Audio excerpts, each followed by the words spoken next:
Right now, we've got some new data that you've got to see, because if Bitcoin is heading into a bear market, we're going to show you worst case scenario and best case scenario. So make sure you watch this video to the very, very end. And also, if you haven't done so, subscribe to the channel, hit that like button. Michael, let's jump in. If we're heading into a bear market, you've got some interesting data. Okay, well, we always know, and we've always been telling everybody who is subscribed to our channel that Bitcoin follows the S&P 500 pretty close, and the NASDAQ and all that, right? So some people use the NASDAQ. I use the S&P 500 because I think it's more accurate, but we use both because last time we mentioned that if the NASDAQ goes in a bear market, which it already is, then in 85.7% of the time, the S&P 500 will go into a bear market. And today I'm going to go through some charts with you that you need to know. So make sure to watch this entire video.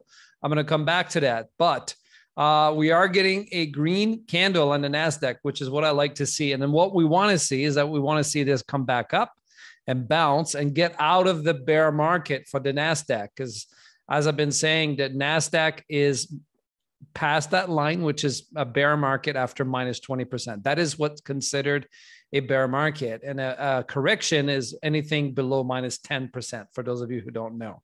Okay, so let's go through some data today that's quite important. And we will come back and talk about Bitcoin charts and all that. But none of that matters if we're going to go in a bear market, okay, which is a possibility. So like I was saying, that the difference between a correction and a bear market is basically the difference. What we see here is that one is between 10 and 20%, and one is minus 20%. Now, the average is 13.7, right? Which we've already seen that with the S&P 500. But if we go in a bear market, the average is 32.5%. And that's based on 5 bear market in 47 years, once every 9 years. And the days to the bottom is 185. So here's the point I want you to get from this. The average loss in the S&P 500 is minus 32.5. Okay, so right now we are not there yet. We don't have a confirmed bear market. Yeah. So that's important for me to say because it potentially may not happen. And I hope that's the case. I just can't guarantee it. So in the meanwhile, I want to educate you on a few things that you should know. Now, we already know that the NASDAQ is a confirmed bear market. But what you may not know is that the average NASDAQ bear market is minus 36 and 216 days. And that in 85.7% of the time, the S&P 500 will follow the NASDAQ. If NASDAQ goes in a bear, the S&P may go in a bear as well. It really, most cases, like we're talking, you know, based on not a whole lot of like data, but that's what we've got. Now, what does that mean to you? And what should you be thinking or doing, right? Like, well, let's look at a few more things. With Bitcoin, we even have less data because Bitcoin has only experienced 2 bear markets so far, but we know that it always follows it. So let's take a look at the data. Last time that it happened, well, not last time, was in March 2020, but let's talk about the 2018 one, and then we'll talk about the 2020. In December 11, that was the peak when Bitcoin started going in a downtrend, and the bottom of the trend was December 10th, and it went down minus 83.78%. The total amount of time for the bottom is 364. Now, if you compare that to the S&P 500, look at that, 387. Is there a big difference? Not at all, right? But here's where the big difference is. Minus 23, minus 83. So we can see that when the S&P 500 goes down, Bitcoin will bleed a lot more, okay? Now, if we look at the 2020, March 13 during COVID, that did not last. Those dates are not right. I'll show you the dates after. But here's what I want you to realize, and I put it in red for you to pay attention to that, is that the average, right, if you combine these two and divide it by 2, is 72.39. Now, I know this is not accurate data, but I only have 2 points, okay? So what we want to pay attention to here is that the average during a bear market was 72.39%, okay? Now, the time is about the same. So it started about February and then went up to March 20, and that was minus 32, minus 33. But that's not as important if you want to understand, right? Like the bear market is you should look at like this information. So it will last about 185 days. So here's the point I'm trying to make. I wrote them down for you. Okay. Number one. Okay. Let's make the first point. Number one, the S&P has been in a downtrend right now for 69 days. Okay. Today's 69th day. So we can estimate if we go in a bear market, another approximate, this is not exact science, 116 days based on the law of average. Okay, sounds like a law of attraction, but it's a law of average. Okay, Bitcoin so far is in a downtrend of minus 51.75%. So Bitcoin from the local top, actually the all-time high till now is 51%, right? So Bitcoin bear market average, right? If we average the 2 time we've had it was 72.39. If we go in a bear market, we could potentially make a case that Bitcoin might go down to 19,127 if it does the same thing, right? If it does the average, which coincides with the 200-week moving average, which I've been telling you guys was 20K. So I think that's a possibility, right? Looking at that data is like, wow, okay, that's very close. 19,127, 20K. I could accept that. There's some logic there. Better than saying I feel it will happen, right? If you compare to that.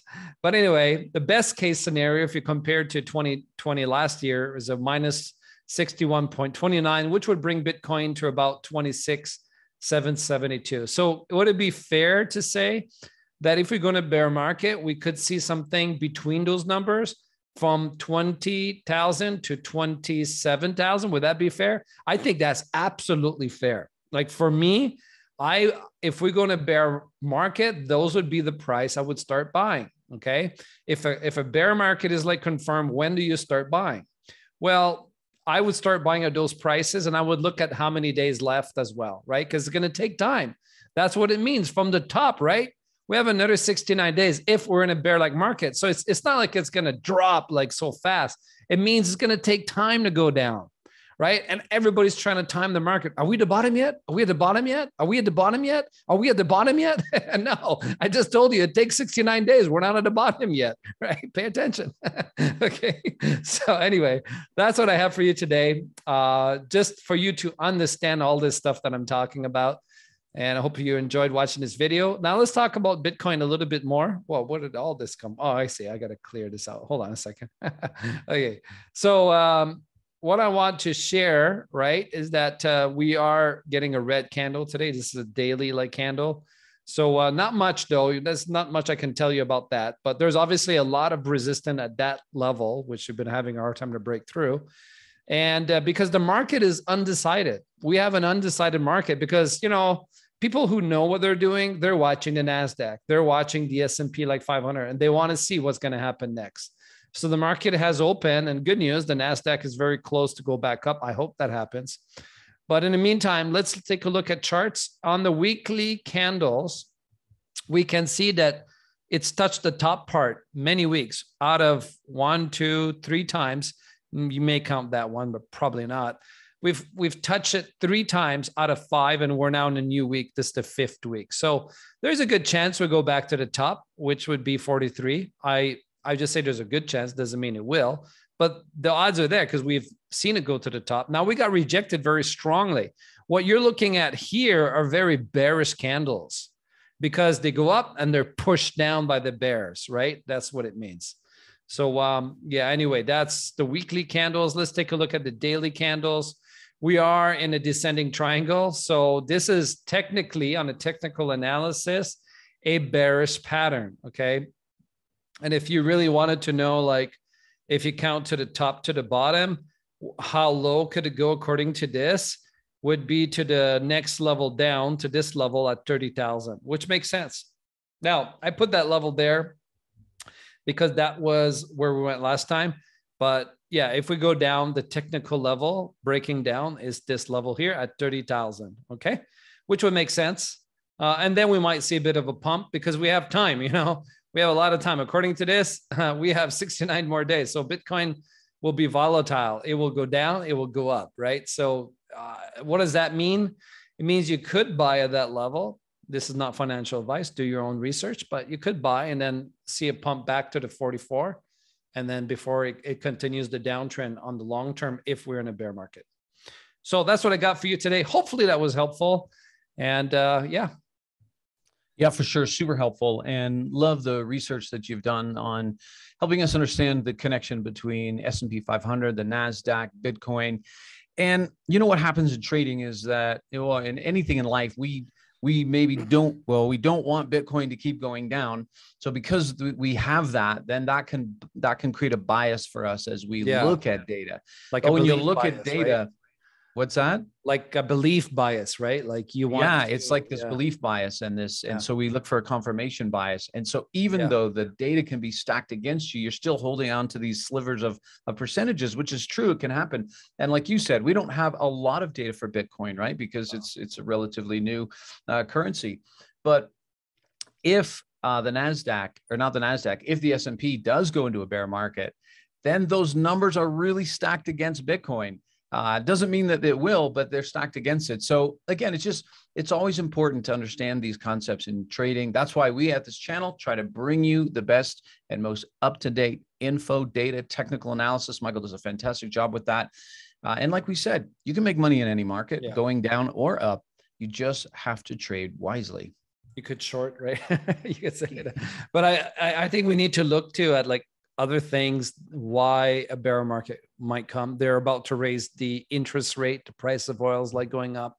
These things could change, and they're not raising the interest rate that much, that fast. So I think they've learned from the past, you know, about doing that, because you don't want to slam the brakes. You know, they're not, you know, the way to deal with the inflation is not to slam the brakes on debt, right? Which is what the problem is. Debt is a good thing because it pumps the economy, because more people can borrow money to grow the economy. So when you raise the interest rate, there's less buying. When there's less buying, that means that affects companies. Don't want to spend like money as much anymore, right? You know, the real estate like market is affected by that, et cetera, et cetera. So of course, that will affect, you know, quarterly reports and things like that. So we have to see what's going to happen. But like, if you ask me the odds of a bear market, yeah, it's pretty high, like 50%. I can't not say higher than that, because we're at the line in the sand. You know, like we have to see what, like the indicators, right, are right at the line. Like there's more than what I'm showing you. There is another 5 to 10 major indicators. And I'll tell you what I've been like seeing, and I'm not sharing everything with you. Everything is at the line, everything, like literally at the line. It's like, oh my goodness, like you couldn't be closer to the line. You know what I mean? Like, what's the message here? You know, like, so is it a bear market or not? Like but it's at the line. So I don't know how you want to interpret that. I don't even know how to interpret that. But one thing is certain, you got to be cash positive so you could take advantage of the really cheap prices you're going to get, like I've been showing you in this like video. So anyway, I don't want to rant too much about it, but a few things we need to think about, right? Exactly. Stay cash positive. And hey, if you have been enjoying the content of this channel and you know someone that is also invested in crypto, hey, help us grow this channel by letting them know about it and getting them to subscribe as well. Like always, we're here every day. We'll be here tomorrow and to bring you the latest on what's going on in the crypto market. All right, everybody. Bye for now. See ya.